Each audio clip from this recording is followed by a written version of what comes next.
दुश्मनी जमकर करो, दुश्मनी जमकर करो, लेकिन ये गुंजाइश रखो अगर कभी हम दोस्त हो जाएं तो शर्मिंदा ना हो।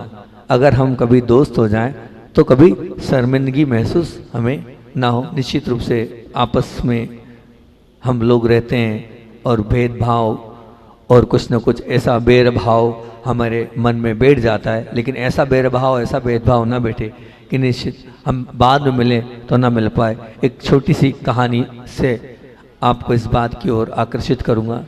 दो मित्र बड़े पक्के मित्र थे और दोनों लंबी यात्रा के लिए पहुंचे। हो सकता है आपने छोटी सी कहानी सुनी हो, लेकिन फिर भी दोबारा सुन लो कि वो दोनों मित्र बड़े पक्के मित्र थे और वो निकल गए घूमने के लिए, रेगिस्तान की यात्रा पर गए और किसी बात को लेकर दोनों में आपस में विवाद हो गया।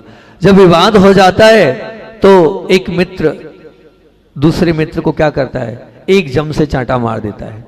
जब चांटा मारता है तो वो मित्र, आज मेरे सबसे अच्छे दोस्त ने मुझे मुंह पर थप्पड़ मारा, कहाँ लिख देता है, रेत के ऊपर इस शब्दों को, इन अंकों को अंकित कर देता है।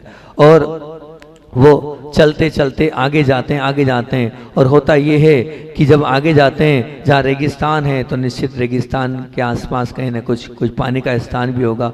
और देखते हैं तो एक नदी में, और एक नदी में जब वो मित्र छलांग लगा रहा था और स्नान कर रहा था और तैर रहा था, पर उसे अच्छे से तैरते नहीं बना, वो डूबने लगा। तो दूसरा मित्र आता है और क्या करता है, उसे बचाकर निकाल कर बाहर लाता है और बाहर लाकर वो बाहर कर देता है। तो फिर वो मित्र आज क्या लिखता है, काय पे लिखता है, तो पाषाण पर खोद कर लिखता है। वो 1 मिनट में लिख दिया था उसने रेत पर, लेकिन घंटों मेहनत करने के बाद लिखता है, आज मेरे सबसे अच्छे दोस्त ने मेरी जान बचाई, आज मेरे सबसे अच्छे दोस्त ने मेरी जान बताई। तब वो मित्र बोलता है, बोले एक बात समझ में नहीं आती है, जब मैंने तुम्हें चांटा मारा तो तुमने रेत पर लिख दिया, और जब मैंने तुम्हारी जान बचाई तो तुमने क्या किया, किस स्थान पर लिख दिया, बोले पत्थर पर लिख दिया। बोले समझ में नहीं आया। तो उसने बड़ा अच्छा जवाब दिया, बोले भाई ऐसा है, अगर कोई अपना चोट पहुँचाए, दुख पहुँचाए तो ऐसी जगह लिख दो ताकि वो मिटाने के लिए हमारे पास सामर्थ्य हो, है ना। हवा का झोंका आएगा और निश्चित रूप से रेत मिट जाएगी, लेकिन कोई ने अगर अच्छा कार्य किया है तो उसको ऐसी जगह लिखो कि वो अजर अमर हो जाए। तो आपका ये काम अजर अमर करना चाहता था। तो ये छोटी सी कहानी हमें यही सीख देती है कि क्षमा की गुंजाइश हमारी मित्रता में होना चाहिए। कलह द्वेष हर दोस्ती में कभी न कभी होगी, पर उसको महत्व ना देकर उसने मेरे जीवन में क्या परोपकार किया है, मेरे साथ उसने क्या अच्छा किया है, उसको आपको याद रखना है। तभी आप लोगों की मित्रता टिक पाएगी। नहीं तो ध्यान रखना, मित्रता तो होती है, होती रहेगी, लेकिन कब टूट जाएगी कोई भरोसा नहीं। जब भी आप याद करें तो उसकी अच्छी बात को याद करेंगे तो बहुत अच्छी बात होगी, बहुत अच्छा रहेगा। और अब बात मैंने आप लोगों से सम्यक दर्शन के स्वरूप पर करी थी, और मैंने कह दिया था ये सरकारी बोली, जैसे ना जी सरकारी क्या है सरकारी हमारी, ये श्लोक रहेगा। और वो श्लोक सरकारी कौन सा है, तो सरकारी श्लोक है, श्रद्धानम परमार्थानाम माप्त आगम तपोभृताम तिमूढ़ा पौड़मष्टांगम सम्यक दर्शन मस्यमम। ये सम्यक दर्शन का स्वरूप यहाँ पर आचार्य ज्ञान सागर जी महाराज जी ने 4 नंबर की कारिका में लिखा। पर मैंने आपसे कहा था कुछ और इसमें बताऊंगा मैं, जो मुझे बहुत अच्छा लगा उसको बताना चाहूँगा मैं। कि बहुत अच्छी बात यहाँ क्या लगी, यहाँ बहुत अच्छी बात लगी कि पूज्य महाराज जी ने पेज नंबर 7 खोल लें आप, और पेज नंबर 7 में जो अंत में जो उन्होंने 1 नंबर देके लिखा, तो यहाँ पर थोड़े या तो जो लिखने वाले हैं उन्होंने व्यवस्थित रूप से गिनती नहीं करी, तो मैंने उसको ठीक कर दिया। वो सीरियल वाइज 8 बातें यहाँ पर बोली गई है, और वो 8 बातें नहीं है, वो 8 चीजें बताई गई है आपको कि आप सम्यक दृष्टि हो या नहीं हो। अगर आप सम्यक दृष्टि हो तो इन 8 बातों को अपने आप से चेक करें। और 8 बातें क्या है, सम्यक दर्शन के 8 अंग पूज्य महाराज श्री जी ने यहाँ पर अंकित किए हैं। 8 अंगों को मैं बताता हूँ, कहाँ मिस्टेक हो गया, वो 7 नहीं है, वो 8 है। कैसे हैं, जहाँ मिस्टेक हुई मैं आपको सुधारने का प्रयास करूंगा, लेकिन 8 बातें बड़ी अलबेली है। सबसे पहली बात उन्होंने यहाँ क्या लिखी है कि आप तो आगम और गुरु को भरोसा करना, ठीक है। तो कैसे, उसमें पहला जो पॉइंट दिया है उसको गौर करना। पहला पॉइंट दिया है, सत्य पथ के पथिक को चाहिए कि उस सामने में दृष्टिपात करते हुए निशंक होकर आगे की ओर बढ़ता चला जाए, अन्यथा वो अपने स्थान पर पहुंच नहीं सकता। क्या बोलते हैं यहाँ? निशंकितं, शंका मत करो। क्या नहीं करो? शंका बिल्कुल नहीं करो। क्यों शंका नहीं करना है? कि नहीं, हम देव शास्त्र गुरु के प्रति कोई शंका वाली कोई बात नहीं करेंगे। हाँ, वो भाई, भोपाल वाला भाई, उसको शंका नहीं थी, उसको विश्वास था कि मेरा कैंसर जैसा रोग ठीक हो जाएगा। और इसी पिपरई में आया था एक, जब पिछली बार जनवरी में, और यहाँ पर आकर जब उसने अपनी बात की, मुझे आचार्य भगवंत स्वप्न में आए और उन्होंने बताया कि आप वहाँ चले जाओ। और आज वो उसकी रिपोर्ट नील लेके वो आया है आप लोगों के बीच में कि मेरा 2nd स्टेज का कैंसर ऑपरेशन के बिना ठीक हुआ, ना कोई एलोपैथी औषधि ली। उसको शंका नहीं थी, ना गुरु पर ना जिनवाणी पर। तभी तो वो निश्चित रूप से वो दोनों टाइम उसने मेडिटेशन अटेंड किया, ध्यान अटेंड किया, और ध्यान करने के बाद उसने अपने जीवन को अच्छा बनाया। निशंक होकर वो आया। मैंने पहले भी आप लोगों को बताया था कि वो आएगा निश्चित, क्योंकि वो जब से ठीक हुआ है तब से बहुत बार आ चुका है।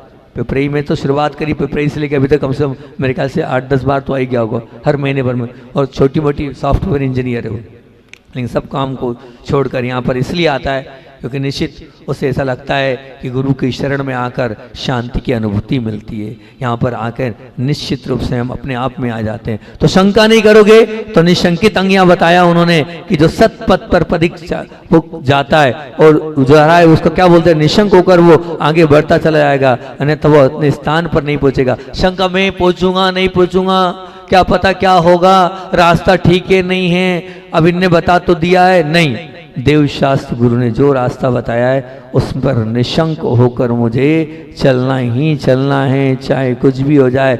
मुझे मेरे जीवन में कोई किंतु परंतु नहीं करना है। फिर उसके बाद दूसरा नंबर यहाँ डाल दें आप। ये पहले नंबर के बाद यहाँ नहीं सकता के बाद यहाँ दूसरा नंबर डालते, रास्ते। ये है यहाँ पर आप दूसरा नंबर आप कर दें, ठीक, वहां पर वो दूसरा नंबर है।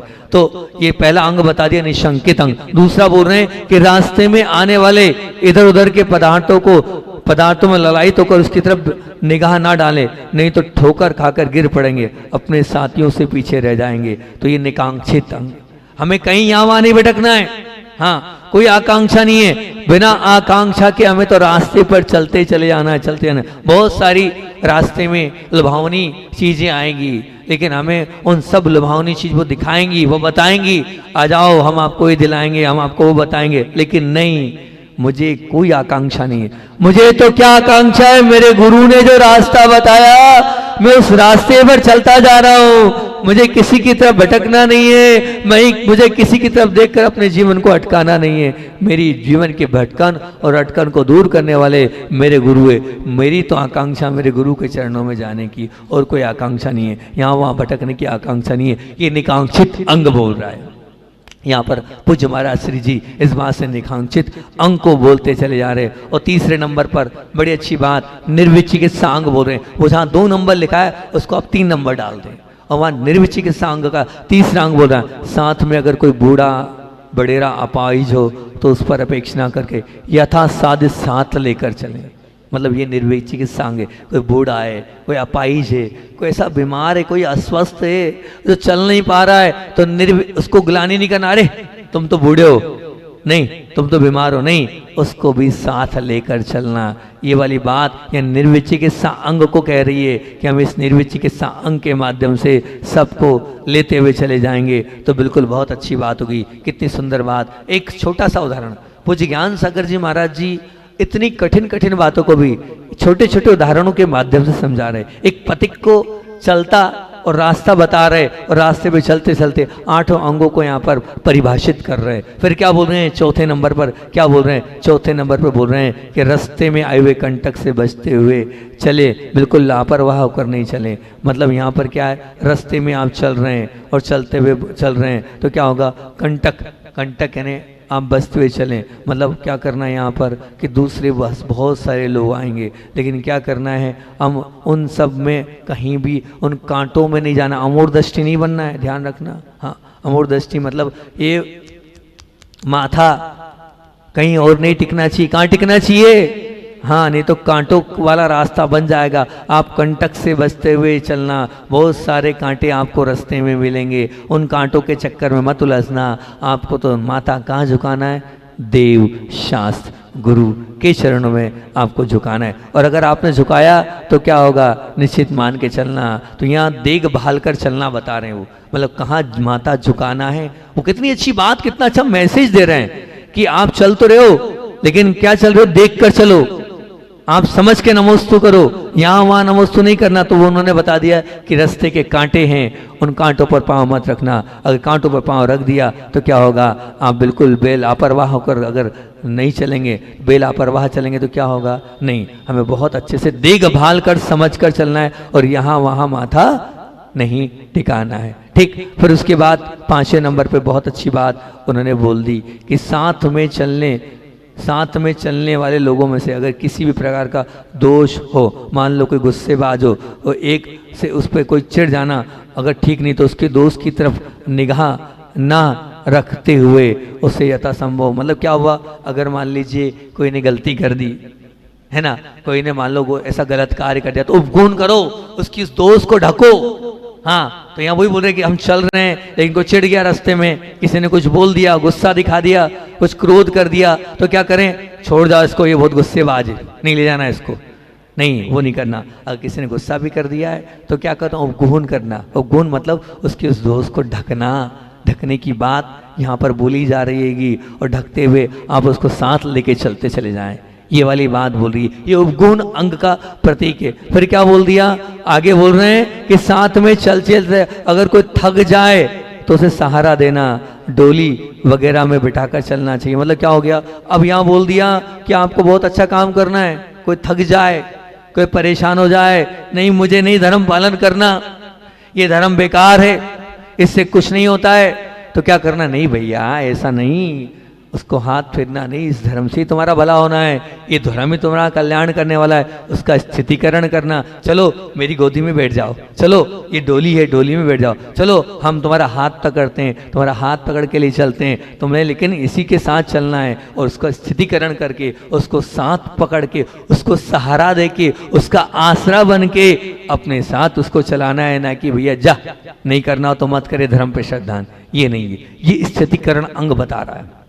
देखो कितना सुंदर दृष्टांत के माध्यम से पूज्य ज्ञान सागर जी एक पथिक को मार्ग बताते हुए ले जा रहे हैं और सब उदाहरण यहाँ घटाते चले जा रहे हैं। तो यहाँ पर सुधार कर इसको स्थितिकरण कर लेना। फिर उसके बाद बोल रहे हैं अपने साथियों पर प्रेम का बर्ताव करना, सबसे हिल मिल कर चलना, ताकि कोई रूठ कर संग से बाहर ना हो जाए, संग भंग ना करें। मतलब ये क्या हो गया, वात्सल्य, बड़े प्रेम के साथ, बड़े वात्सल्य के साथ, बड़े स्नेह के साथ चलना है। यहाँ कुछ भी नहीं, कोई राग द्वेष नहीं, बड़ी उसके साथ हमें लेके चलना है। ये वात्सल्य का प्रतीक बता रहा है। हमें यात्रा शिखर जी की तक करना है, तो शिखर जी तक सबको साथ लेकर हमें चलते चले जाएंगे तो निश्चित रूप से बहुत अच्छा प्रेम वाला वो बर्ताव रहेगा, सब अपने आप चलते चलेंगे। वात्सल्य अंग का प्रतीक है। फिर क्या बोल दिया 8वें नंबर पर, कितनी अच्छी बात कि अपने आप को इस तरह का बनाकर चलें ताकि दूसरे लोग आपके साथ चलने के लिए ललायित हो जाएं।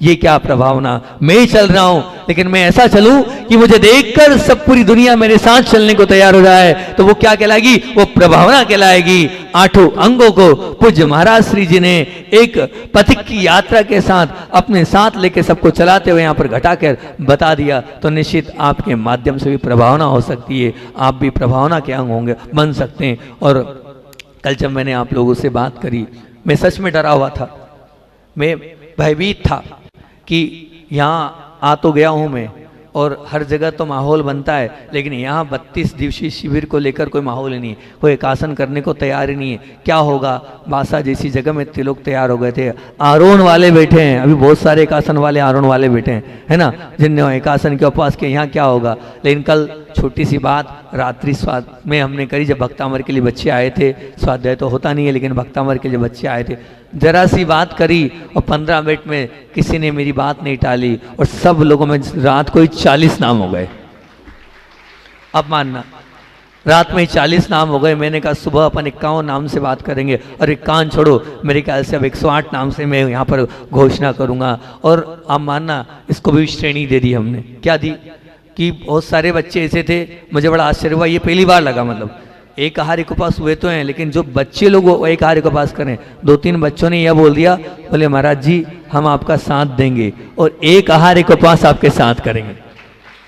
क्या है, क्या भक्ति है। अब सोचो नई उम्र के बच्चे जिन्हें कभी उपास नहीं किया और वो यही कह रहे हैं कि आप एक आहार एक उपास करोगे तो हम भी आपके साथ एक आहार एक उपास आपके साथ करेंगे। विचार करना। तो फिर उसके बाद हमने कहा जो लोग दुकानदारी व्यापार वाले हैं उनका क्या होगा। वो लोग एकासन करें 32 दिन तक और शाम को क्या लें, दूध जल ले लें, है ना। इतनी छूट मेहनत करेंगे। हमारे एक भाई बोले दिन भर महाराज बहुत दुकानदारी वाला मामला रहता है, हम थक जाते हैं। हमने कहा कोई बात नहीं, हम तो आपको पकड़ के लेके चलेंगे, हमें तो प्रभावना करना है, प्रभावना जैसे हो वैसे करना है, आपको भी शामिल कर लेंगे। उनको भी हमने रख लिया। और जो लोग सचमुच में ऐसे लोग हैं जिनको कोई काम काज नहीं, जिनकी उम्र हो चुकी है, जिनको मेहनत नहीं करना है, वो तो किस श्रेणी में जाएंगे, मध्यम में आ जाएंगे। हम 32 दिन एकासन करेंगे। तो 3 प्रकार की कैटेगरी मैंने रख दी, उत्कृष्ट और एक महाउत्कृष्ट है। वो महाउत्कृष्ट तो खैर इस काल में होना बहुत टेढ़ी खीर है। महाउत्कृष्ट मतलब जो 32 दिन उपवास करे वो भगवान के बाजू में निश्चित बैठ जाएगा। और जो एक आहार एक उपास कर रहा है वो उत्कृष्ट, जो 32 दिन तक एक आसन करेगा, एक ही बार में सब कुछ लेगा, वो मध्यम। और जो एक उपवास के साथ शाम को दूध जल आदि ले लेगा, लेकिन दूध जल आदि आदि में कुछ ड्राई फ्रूट्स वाइट फ्रूट्स मत ले लेना, केले वेले मत ले लेना भैया, है ना। लिक्विड ही चीज़ लेना ताकि कम से कम आपकी क्षमता, नहीं तो पता चला खाने से ज़्यादा मामला बिगड़ जाए। ऐसा हम कर लेंगे तो बहुत अच्छी बात है। मैंने सुबह भी कहा था कि वो देखो उधर मुसलमान भाइयों को देखो, छोटे बच्चे से लेके बड़े तक सब लोग रोजा करते हैं। 1 महीना जब उनका आता है तो वो पूरे लोग, पूरा परिवार, पूरा कुनबा, पूरा खानदान, पूरी समाज एक साथ एक तर्ज में सब लोग मिलकर रोजा करते हैं। और वो भी अल्लाह बनने की भावना से करते हैं। और हमारे यहाँ अल्लाह नहीं, हमारे भगवान के बाजू में बैठना है, भगवान बनना है, भगवान बनने की कैपेसिटी लाना है। उसके लिए 16 कारण भावनाओं के लिए कहा गया है। और 16 कारण भावनाओं की तप की आराधना से आप जुड़ते चले जाओगे तो निश्चित मान के चलना आप आज नहीं तो कल भगवान के बाजू में बैठोगे। बैठना चाहते हो भगवान के बाजू में, बोलो। वो हैसियत लाना चाहते हो कि हम भी भगवान बने, बोलो। बनना चाहते हो? भगवान ऐसे ही नहीं बनोगे भैया, भगवान के लिए थोड़ा तप त्याग करना पड़ेगा। आज थोड़े से संस्कार डालने होंगे। आज आपने वो थोड़े से संस्कार डाल दिए तो कल आप उस भगवान बनने की कुवत अपने अंदर लाओगे। अरे जिंदगी भर खाया है, जिंदगी भर खाएंगे, जिंदगी भर खाया है और जिंदगी भर खाएंगे। एक बार मेरा भी तो साथ दे दो। जब हमारे महाराज एक आहार एक उपवास कर सकते हैं तो क्या हम 32 दिन एक आसन में नहीं रह सकते? बोलो तो सही, नहीं रह सकते हैं? अरे रह के तो बताओ भैया। आप मानना, मैंने कहा तुम्हारी जो बीमारी सब मैंने ली, मैं करूंगा तीनों टाइम उत्कृष्ट सामायिक, विशुद्धि बढ़ाऊंगा और सबको स्वस्थ करने का प्रयास करूंगा, आपको बिना औषधि के ठीक करूंगा। नहीं किए लेकिन करना, हाँ निश्चित आपके अंदर वो ताकत, वो शक्ति, वो ऊर्जा आएगी। हाँ यहाँ मैं तो दिन में 3 बार बोलूंगा उपवास में भी, और साथ में प्रवचन भी करूंगा, ध्यान भी लूंगा, क्लास भी करूंगा उपवास में। जब मेरे पास समर्थ गुरु कृपा से आएगी तो क्या गुरुदेव का आशीर्वाद आप पर नहीं बरसेगा? आप पर भी बरसेगा और आपके अंदर भी वो सामर्थ्य आएगी। देखो अभी कर लिया तो कर लिया। मेरे पास एक बासा का बच्चा आया, बोले महाराज आपकी एक कृपा तो है। मैंने कहा क्यों, क्या कृपा है? बोले आप थे तो हमने वो 32 दिन के एकासन कर लिए। अब पिछली बार भी हमने सोचा नहीं कर पाए, अब अगर करना होगा तो मुझे आपके पास नहीं आना पड़ेगा पिपरई, तब कर पाऊंगा, नहीं तो वहाँ तो मैं नहीं कर पाऊंगा। तो अपने आप को, वो आगे बासा वाले, अपने आप को अगर आपको अपडेट करना है, अपने आप को वास्तविकता में आपको व्यवस्थित करना है तो मन पीछे नहीं करना।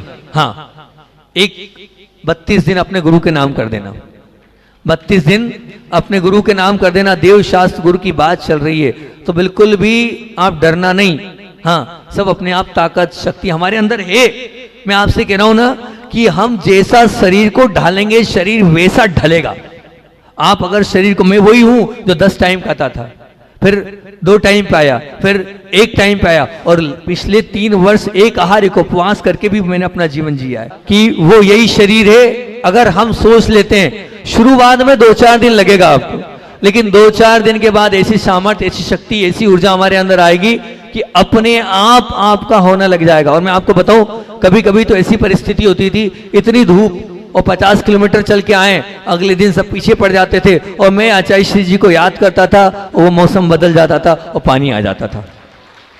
आप सब लोग अगर करेंगे, सब पानी चाहते हो ना, चाहते हो पानी, सब विशुद्धि बढ़ाओ, सब एक साथ अपने आप परिणामों को निर्मल बनाओ और सब एक आसन के लिए तैयार हो। एक इतिहास रख दो, हम पिपरे में भी सब लोग मिलकर क्या करेंगे, जैसे मुसलमान भाई करते हैं वैसे हम करेंगे। और क्या करेंगे, हम भी महाराज जी का साथ देकर 32 दिन तक एक आसन रखेंगे। हाँ, आपके शरीर में क्षमता है उसका उपयोग करो, सामर्थ्य उसको उपयोग करो। मैं बार बार बोलता हूँ ध्यान रखना, जितने अस्पताल हैं ये खाने वालों से भरे हैं, ये डॉक्टरों की दुकान खाने वालों से चल रही है। आप करो तो सही, आप करोगे तो अपने आप स्वस्थ हो जाओगे, आपके जितनी बीमारियां दूर हो जाएगी, अपने आप आपका बीपी जो है वो ठीक हो जाएगा, शुगर है वो ठीक हो जाएगा। वो बासा वाले बैठे हैं, उनसे पूछो बासा वालों से, उन लोगों ने किया था बीपी की दवाई बंद, शुगर डाउन। अब मानना वो लोग जो हैं वो जिनको दर्द था, उनकी पीड़ाएं तकलीफ दूर, सब एलोपैथी औषधि बंद हो गई थी। 32 दिन उन लोगों ने एक आसन किए थे। तो आप करो, आप निश्चित रूप से आप मानना। एक और बात बताओ, आचार्य बोलते थे कि श्रावण मास और ये चतुर्मास का जो समय होता है, इस समय जठराग्नि बंद रहती है, इस समय खाना ही नहीं चाहिए, उपवास करना चाहिए, जितना हो सके उतना कम देना चाहिए। तो अब ये मौसम कम देने का ही है, आप निश्चित स्वस्थ भी हो जाएंगे, निरोगी भी हो जाएंगे और आप एक तप और एक आराधना से जुड़ जाएंगे। आप एक आज तप और आराधना से जुड़ जाएंगे तो ये पुण्य आपके साथ जाएगा, निश्चित मान के चलना। क्योंकि 12 तप होते हैं और 12 तप में क्या आता है, उस 12 तप में ये एक आसन भी तप के अंतर्गत आएगा। क्योंकि आप क्या करोगे, एक टाइम भोजन करोगे। और अगर उपवास से कर सकते हो तो कोई बात ही नहीं, हो तो सबसे शानदार है। एक आहार को उपवास से करो, वो तो अनोखी बात है। पिछली बार बच्चे लोगों ने भी, जो विद्यालय पढ़ते थे उन लोगों ने भी किया, जो लोग पढ़ाने जाते थे कॉलेज में, हाँ वही बाजू में कॉलेज था बासा में, कौन सा एकलव्य कौन सा कॉलेज है वो, है ना, उसमें एकलव्य है ना, हाँ वो जो भी कॉलेज है जो उनका हैगा जयंत मलैया जी का, उसमें शिक्षक लोग थे। उन सब शिक्षकों लोगों ने एक आसन किया और यहां से बासा से पढ़ाने जाते थे। सोचो वो जाती थी, वो बहन एक छोटी सी नाम भूल गया उसका क्या है, वो आती थी कॉलेज से और 3 बजे आती थी, 3 बजे भोजन करती थी, 3:30 बजे आती थी, भोजन करती थी एक टाइम। सुबह जो है वो बिना उसके जाती थी। हमने कहा दूध पानी ले लिया करो, बोले नहीं महाराज जी उत्कृष्ट करना है मुझे, मैं एक आसन एक आहार को पास नहीं कर पा रही हूँ आपके साथ, लेकिन एक आसन तो ऐसे ही उत्कृष्ट करूंगी। विचार करना, ऐसे भी लोग होते हैं गुरु भक्ति के प्रति समर्पित रहने वाले, जो इतने अच्छे से अपने मन को तैयार करते हैं। तो आप लोग पीछे नहीं रहेंगे, मुझे पूरा विश्वास है। पिपरे वाले पीछे नहीं रहेंगे और अभी जितने नाम आए उससे डबल नाम आने चाहिए। एक चाहे उत्कृष्ट हो तो उत्कृष्ट, मध्यम हो तो मध्यम, जघन्य हो तो जघन्य, लेकिन पीछे नहीं रखना। मैं बता रहा हूँ ना, आज कर लिया तो कर लोगे। आज मैं सपोर्ट में आपके साथ खड़ा हूँ, संघ सपोर्ट में खड़ा है तो हो जाएगा, बाद में 3 काल में नहीं होने वाला है आपसे। हाँ, क्योंकि जब सब एक साथ होते हैं तो मन बन जाता है और अपने आप मानसिकता बन जाती है और हम कर लेते हैं पूरा कुछ तो परिवार में हो। यहाँ भी तो कुछ ऐसे एक आध दो उदाहरण दो कि पूरा परिवार एक आसन के साथ। हमारे यहाँ शाम को भोजन बनेगा ही नहीं, खत्म कहानी, होना ही नहीं है। कुछ लोगों को जो ज़्यादा मेहनती थे वो दूध पानी के साथ रहेंगे तो और अच्छा हो जाएगा। आप मान के चलना, ये तप त्याग और तपस्या हमारे साथ यही साथ जानी है और इससे जो पुण्य बढ़ेगा वो अतिशय पुण्य बढ़ेगा। अपने आप उस पुण्य के माध्यम से आपका अपने आप भला होता चला जाएगा। और जो लोग रोगी हैं, जो लोग सच में परेशान हैं, उनको तो ये करना ही चाहिए। हाँ, निश्चित मान के चलना कि हम फालतू में एक बात ध्यान रखना चाहिए। एक बात बोलते थे, बोले डाइटिंग करोगे तो पाप, डॉक्टर ने बोला ये छोड़ दो वो छोड़ दो तो महापाप। और लेकिन अगर हम इस 32 दिन की एक आसन की पद्धति से जुड़ेंगे तो ध्यान रखना, पाप से नहीं, हम पुण्य की श्रृंखला से अपने आप को जोड़कर अपने असाता को दूर करें। जो असाता से परेशान है, जो व्यथित है रोग से, आप निश्चिंत करें। हाँ, मैं बैठा हूं आपके लिए, चिंता नहीं करना, जितना मेरी ताकत होगी उतनी पूरी ताकत गुरुदेव को याद करके लगा दूंगा और आपके रोग को, आपकी पीड़ा को, आपके तकलीफ को, आपके कष्ट को दूर करूंगा। यहाँ भी नहीं बुला रहा हूँ, पिपरे वालों के लिए तो पूरी छूट दे दी मैंने। पिपरे वालों को क्या करना है, पिपरे वालों को तो घर रहकर भोजन करना है, ठीक। हाँ, बाहर वाले आएंगे तो उनके लिए जरूर आप लोग निमंत्रण पर ले जाना, उनको भोजन करा देना। वो कहाँ से आएंगे, वो कहाँ भोजन करेंगे, भोजन करा दोगे बाहर वाले आएंगे तो, कि नहीं कराओगे। हाँ, तो आपको शुद्ध भोजन एक टाइम करना है। उसके बाद इतना जरूर है कि इसमें आपको यहाँ से हमारे प्रवीण भाई जो हैं वो गिफ्ट में आपको सोले के वस्त्र देंगे। अगर सोले के वस्त्र आप दिन भर पहन सकते हो तो ठीक, घर गृहस्थी वाले हो नहीं पहन सकते हो तो आपको 16 कारण की पूजन यहाँ पर रोज होगी, उसमें सोले के वस्त्र पहनकर आपको आना है और वो पूजन आपको जरूर करना है ना। अगर मान लो हम बहुत ज़्यादा आगे पीछे हो रहे हैं, लेट हो गए, तो अपने से आपको अर्घ्य चढ़ाना है। तो 16 कारण के आपको वो अर्घ्य चढ़ाना है। और परिग्रह के मामले में इतना कर लेना कि जितना कम से कम हो उतना परिग्रह, 2 जोड़ी वस्त्र हो जाए तो उत्कृष्ट है, नहीं तो बढ़ा भी सकते हैं, लेकिन उत्कृष्ट करें तो 2 जोड़ी वस्त्र या 3 जोड़ी वस्त्र के साथ हम 32 दिन अपने पूरे जीवन को जिएंगे। ये 32 दिन हमारे जीवन के इतने अच्छे दिन बन जाए कि इनको याद करके हम अपने आप को कैसे कर लें, और प्रसन्न चित्त और अपने आप को उत्साहित कर लें। और वो ये 32 दिन हमारे सब पूर्व के जितने पाप हैं, जितने असाता हैं, उन सब असाता और पाप कर्मों को क्षय कराने वाले हों। नहीं बोलो तैयार होगे नहीं होंगे, बोलो अरे हैं होगे, सब लोग तैयार होंगे ना। सब लोगों के नाम चाहिए मुझे, निश्चित ध्यान रखना। सब लोगों को उत्साह के साथ देखो इस 32 दिन के, क्योंकि मैं इसलिए प्रोत्साहन दे रहा हूँ आपको, कि इसलिए उत्साह दे रहा हूँ मैं आपको, इसलिए आशीर्वाद दे रहा हूँ क्योंकि अगर मान लीजिए आज आपने कर लिया तो अंत के समाधि के समय आपकी धारणा बन जाएगी कि मुझे धीरे धीरे त्याग करना है, तपस्या करना है। बहुत सारे नए लोग जिनने जीवन में कभी नहीं किया, उन लोगों ने कर कर ये बता दिया कि हमारी आत्मा में बल है, हमारी आत्मा में शक्ति है, हमारी आत्मा में सामर्थ्य है, हम कर सकते हैं। ऐसा कुछ नहीं कि नहीं कर सकते हैं, ठीक। और फिर ऑप्शन तो मैं हूं, अगर आपको तकलीफ पड़े तो मैं बैठा हूं, मैं आपके लिए बिल्कुल सपोर्ट में तैयार रहूँगा और आपकी हर तकलीफ को, हर बाधा को, हर पीड़ा को, हर समस्या को समाधान करने का प्रयास करूँगा। आपको शुद्ध भोजन ही करना है, उसमें आपको पूरा पूरा प्रयास। बाहर जाओगे तब भी आप जा सकते हो, बाहर जाने की भी छूट दे रहा हूँ मैं, जा सकते हो, लेकिन करना बाहर भी आपको एक आसन ही है। वो परेशान रहा, वो एकदम ऐसा था और ऐसा हो गया 4 महीने में, हाँ ऐसा हो गया वो तो नहीं। मैं ऐसा 3 काल में नहीं बोलूँगा, पेपरे वाला आप तो खूब खाओ और खूब मोटे हो, ये आशीर्वाद दे रहा हूँ मैं। ये आशीर्वाद नहीं दूंगा मैं, ऐसी बात बोलूंगा ही नहीं, लेकिन भावना रखूंगा कि आप मेरी बात को नहीं टालोगे और सब लोग मेरा साथ देंगे। और जब मैं एकाहारी को पास कर रहा हूँ तो मेरी विशुद्धि बढ़ाने के लिए, मेरी सामर्थ्य देने के लिए, मेरे अंदर शक्ति को प्रदान करने के लिए आप विशुद्धि बढ़ाओगे कि महाराज जी का एकाहारी को पास अच्छे से हो। हम इस भावना से अपने आप को एक टाइम में लेके आते हैं, अपने आप में एक टाइम। और जो सच्चा है और जो पक्का है वो तो पूरा साथ देगा, वो तो एक हार एक उपवास ही करेगा।